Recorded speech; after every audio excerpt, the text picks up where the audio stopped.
One of the highlights of visiting Washington is going to the National Mall and the museums of the Smithsonian. But there's one museum you won't find on any tourist map. Here's our Power Player of the Week.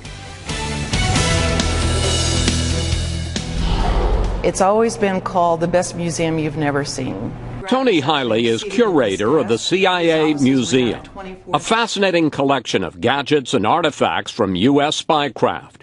It's closed to the public, but on the day a new officer is sworn in, it's one of the first stops. At 2:30 that afternoon, you'll be with us in the museum. That's your first introduction to the history of the agency, and the museum is where we touch that history. Such as the Office of Strategic Services that employed 14,000 operatives to help fight World War II. Richard Helms, then a young OSS officer who later became CIA director, was in Hitler's bunker in Bavaria on the day the Germans surrendered. This is a piece of Hitler stationery that somewhere Richard Helms picks up while he's in Germany, and on VE Day, he sends this to his 3-year-old son. Exactly. And look at the last sentence. The price for ridding society of bad is always high. Love, Daddy. There are all kinds of devices, from a fake rat used to hand off secrets in Moscow, to a catfish drone to penetrate enemy waters. Here we have our well-dressed spies. She may have small sub-miniature document copy cameras hidden in cigarette packs in her purse behind her brooch. And his pipe is actually a receiver for secret transmissions. This is 1960s technology. And there are the trophies from the War on Terror.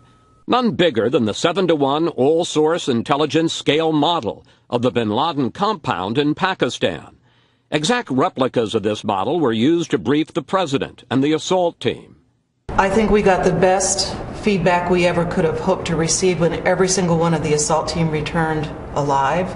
And then they said we felt like we'd been there before. This work saved lives. Of course, they didn't know what they were going to see inside the building because you couldn't. Could you? You're giving me an odd look. That we can't talk about.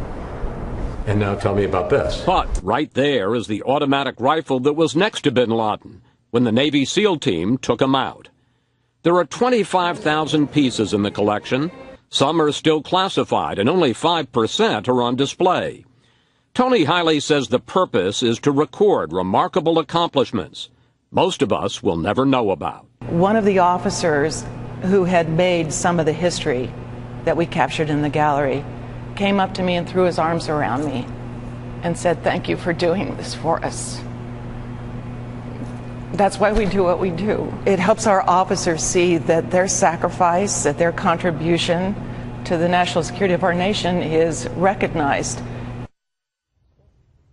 There is a way to see some of the artifacts from the CIA Museum. 148 items are on display online at CIA.gov. Others are on loan to the Reagan Presidential Library and Museum in Simi Valley, California, through early March.